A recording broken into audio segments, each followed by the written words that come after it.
Thank you, Mr. President.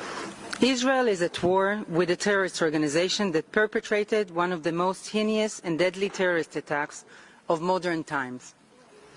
In the early hours of October 7th, thousands of terrorists, yes, terrorists, Mr. High Commissioner, not simply armed groups, entered Israel, leaving devastation in their wake. By nightfall, over 1,200 innocent people had been butchered, with countless others subjected to unspeakable acts of violence at the hands of Hamás. The minimal reference to these horrific acts in your statement today is an affront to the victims and supports those who seek to remove these crimes from the narrative altogether.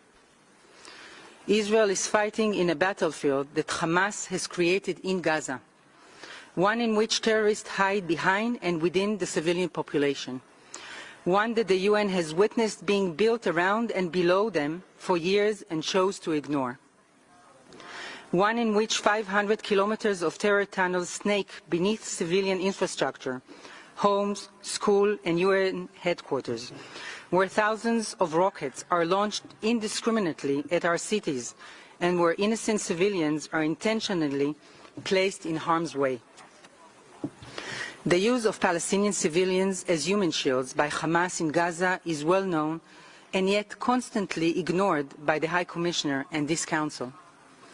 Israel has been told time and time again the terrorists who have diverted aid, built terror tunnels, brutally murdered innocent civilians, raped, beheaded, burned families alive, cannot be touched because they hide among the civilian population. Yet we have no choice. We must go after Hamás, or they will continue to come after us. But let me be clear, even as Hamás rains down rockets on us, even as our hostages remain in captivity, even as Hamás continues to carry out heinous terrorist attacks, Israel is absolutely committed to conducting itself in accordance with the IHL. It is why Israel has so many mechanisms in place to ensure our full commitment to international law, including through the use of early warnings to civilians and a robust legal framework to ensure distinction, proportionality and precaution. And it is why we have facilitated the transfer of more than 264,000 tons of humanitarian aid into Gaza, why we opened the Kerem Shalom crossing in Israel to get more aid in, and why just yesterday Israel cooperated with partners to airdrop 160 packs of food and medical equipment into Gaza. Mr. High Commissioner, for years the United Nations has ignored Palestinian terrorism, destruction, hatred and incitement. For years it has disregarded and ignored Israel's security concerns. For years it has ignored the hundreds of Israelis murdered on our streets.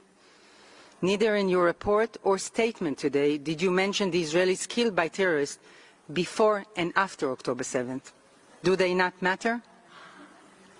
Nor did you mention the Palestinian Authority's pay-to-slay policy, where it rewards those who carry out such murderous attacks. Tell me, if Israel withdraws from Gaza tomorrow, do you think Hamás would lay down its arms? Do you think Hamás will commit to not rebuilding its tunnels and restoring its terrorist arsenal, and instead commit to justice and peace? You think if Israel stopped this war today, Hamás will return all our hostages tomorrow? Mr. High Commissioner, the answer is simply no. Therefore, Israel has a duty to its population to ensure that never again can Hamás attack our lands. Never again can it seek to eradicate our people. Sitting behind me today are Aviva Siegel and Raz Ben-Ami. For over 50 days, these two courageous women endured unspeakable horrors in Hamás captivity. As we speak, their husbands, Keith and Oad, are still languishing in Gaza.